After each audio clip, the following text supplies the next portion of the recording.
Going to that 1417, I guess it was on Summit Street instead of the 1411 North 4th Street. My goodness. They talk about the person of interest. It's a breaking story. It will be updated. I can't believe this.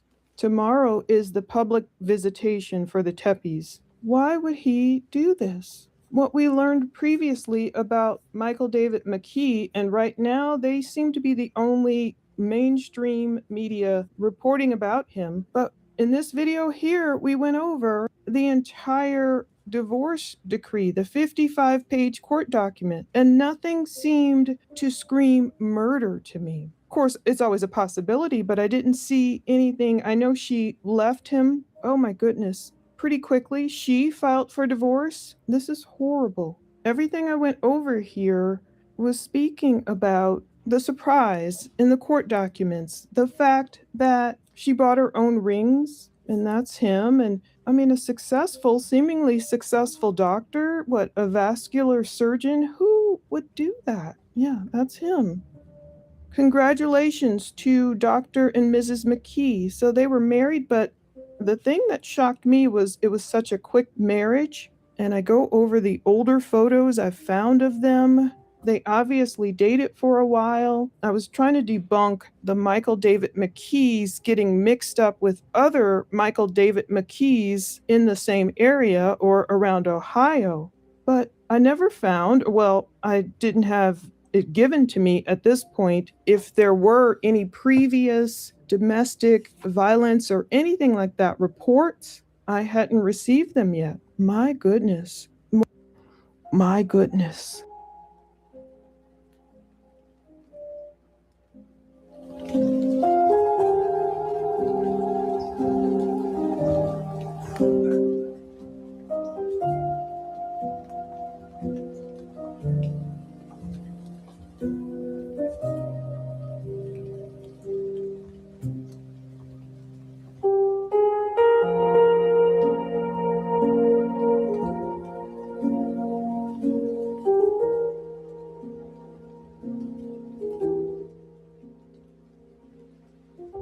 All right, ladies and gentlemen, another episode of Fighting Crime on Johnny Kramer's Music Movie Channel. Now, here's the culprit, and it looks like he's almost got a 5 o'clock shadow, right? He might have shaved or something to change his appearance, maybe. But it states that this guy is 6'1", and that probably matches the video. We knew he was pretty tall because of the garbage cans. When he walked past it, his waist was level just about with the garbage can. You know them big giant garbage cans they rent to you people, you know, you open up the lid, it's plastic. And when he walked past the trunk of the car, his waist was way above that. So I think I said last night he's probably somewhere the night before about 5'11", 5'10", but he was 6'1". So this is the ex-husband of Monique. Now, what I am suggesting here is there's a good chance that it was him on the 19th banging on the next door neighbor's door. Or my other theory is Monique was running away from him on the 19th. So, on the 19th, where was Mr. Spencer that late at night? Did they get in a fight and she ran to the neighbors? A year before, she makes a phone call to the police saying her and her man were in an argument. So was this a battle between the ex and the husband? Or did Monique still have relationships with him? Did he show up there on the 19th to do the job, but got the wrong house, the wrong address? It seems that there's two houses on that street that are the same color and same size as Dr. Spencer's. So it's very possible he got the wrong house the first time. Let's continue to watch a little bit more.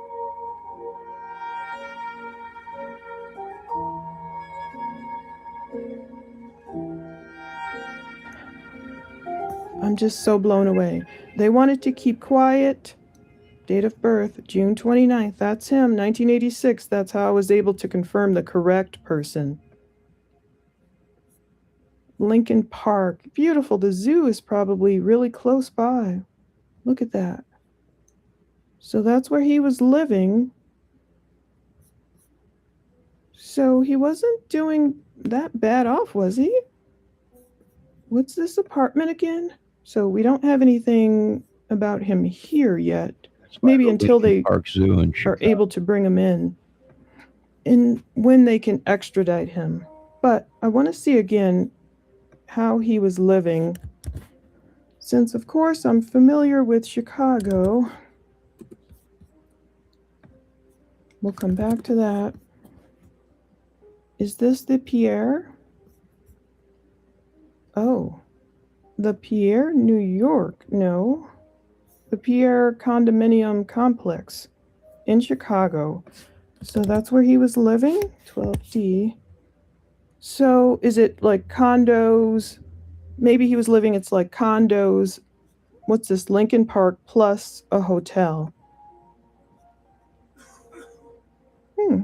12, is that the 12th floor? I wonder how many floors. Was he living in the penthouse or no?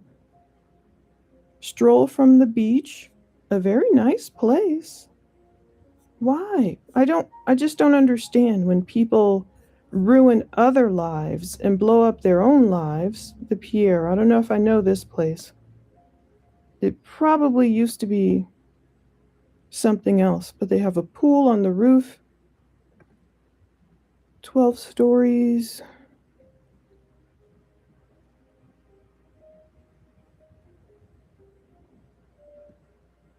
Yeah, he was in the penthouse. If this is the Pierre and I'm counting up the stories, if he was on the 12th floor, he had a nice penthouse apartment. What was going so wrong with his life?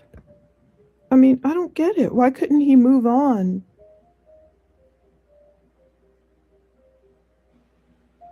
Well, that's a question, little lady, for the psychologist to figure out. Why? The motive, well, that's the investigators' jobs to figure out, and they will. They will. Either Miss Monique was having problems with both men, maybe one, she was still talking to one, maybe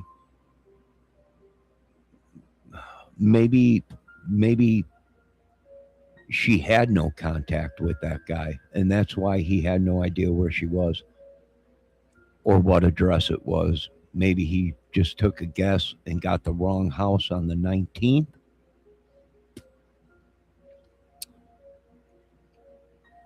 And then on the 30th, he goes back and does this. It's possible. Very possible. Let's check out one more thing on another channel.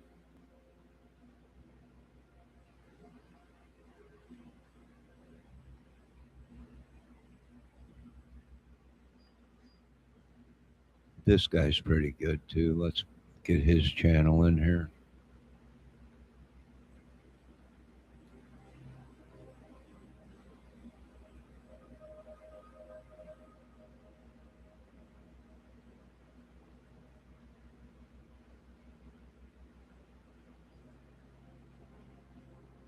All right, let's watch a little bit of this guy.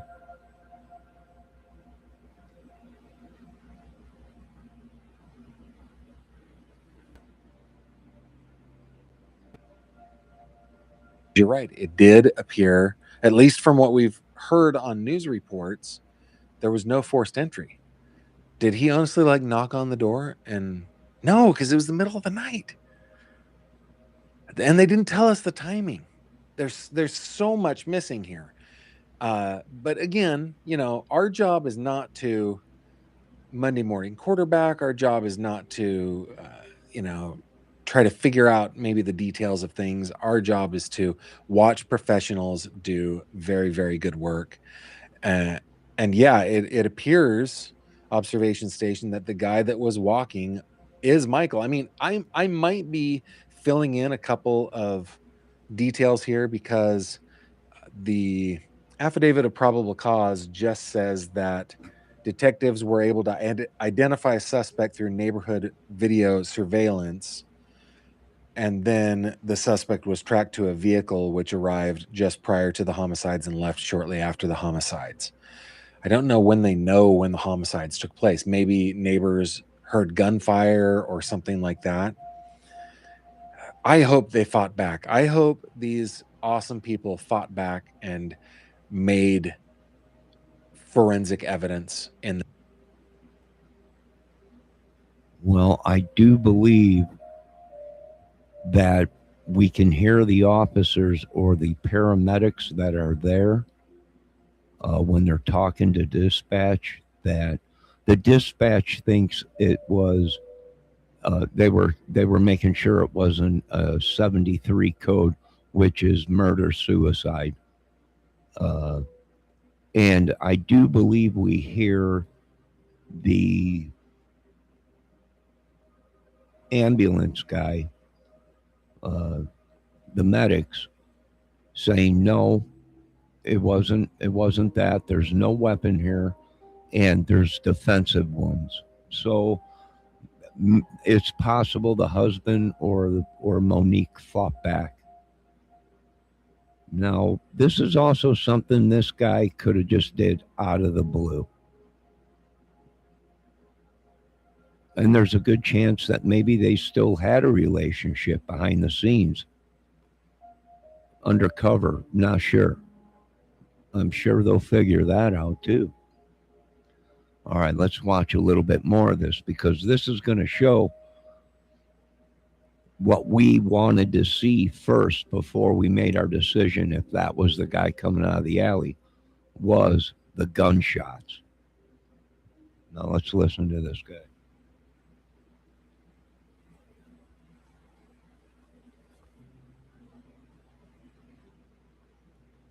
Booked into Winnebago County's corrections facility shortly before noon local time the same day. I don't know that is on the. I mean, I don't think that was on this document. I haven't been able to get my hands on any other time. Oh, look, though. It tells us the suspected time. It was the 30th at 3:52 a.m. In order to get that accurate of a timing, there has to be somebody saying they heard shots, right? So if they heard shots at 3:52 and they're watching him walk right around that same time, they see that he arrived right before, left right after. That's pretty good detective work. All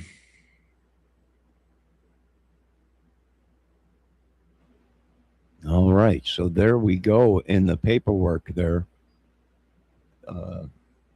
Yeah, someone must have heard shots, or the police camera that they had right on the corner across the street from the house actually picked up the gunshot sounds. And then this guy appears out of the alley, and they track him the whole way. They see him coming in. They must have heard the gunshots, or someone did and reported it. And there he was coming out of the alley. No one else, no other cars around there after him. That's your guy. Yeah. Great police work. We need more cameras. That's, yeah. Yeah. Ringtones. All the neighbors around there in PA that had ringtones and cameras. I bet you they tracked this guy all the way home. They probably could. They're that good. They probably could all the way home just by camera footage, knocking on people's doors, on December 30th or 19th or whatever. If you see anything fit in this guy's space or anything, a car, give it, yeah, great work. All right, let's listen to a little bit more of this, and then we're done with this for tonight.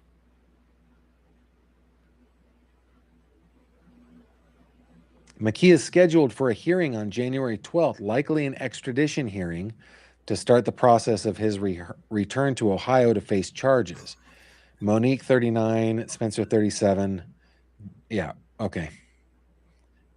We know that about them. Here's what we know about McKee. According to court documents, Columbus detectives identified a vehicle that had been in the area of the Tepe home shortly before the couple is believed to have been killed and leaving shortly after. Court records say detectives tracked that vehicle down, locating it in Rockford, Illinois, and identified that McKee owned the vehicle.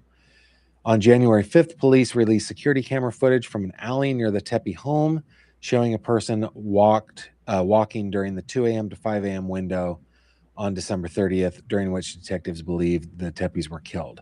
There did not appear to be any signs of forced entry and no obvious signs of a robbery, according to information publicly provided by authorities. This is very well written. Who is Michael David McKee? Medical, what is he? Is this guy a doctor?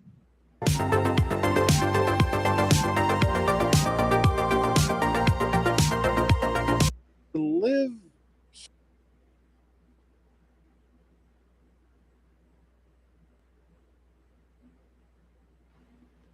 All right, ladies and gentlemen, that's another episode of these YouTube Streets Crime. And you know what's interesting is we knew it had to be someone they knew, if not a family member, an ex-husband, one of the sisters, boyfriends or ex-husbands or whatever, because they all were married or dating or whatever. We knew they had parties there all the time at that time. Now, was this other doctor who's a vascular surgeon who was married to Monique, has he ever been to their house? And did they have that kind of relationship where they were still friends? And I'm still shocked because they're saying that there was no forced entry.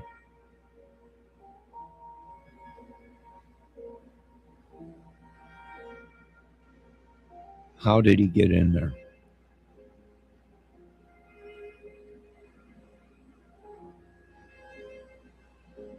That's my question. Now, I'm very suspicious on the people that showed up from Dr. Spencer's work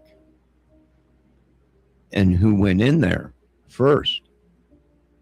Because if you remember, the police show up there and he contacts dispatch and tell them that they have a 7-something in the backyard, back door, meaning the door was already open when he got there. And he said there's 3 males inside. So that's suspicious because now we don't know how he got in there because these guys made their way in there. Now we're not mad because he heard, they heard kids screaming. So they made that choice. Now, whether it was the right choice or not. So we don't know actually how this guy got in there now. Now we have to, now they really have to do their work. I don't know if that makes sense to you folks, but they said there was no forced entry.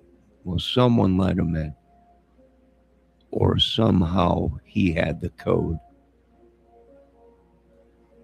to that house, or he knew someone that did have the code to that house. Neighbor, co-worker, family. Somehow, some way, he got in that house.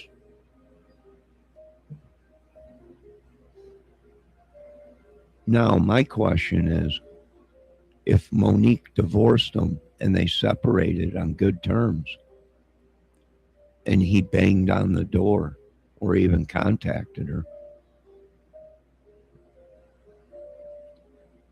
and he went there and she opened the door and he barged in, that's the only way. How other way would he get in there?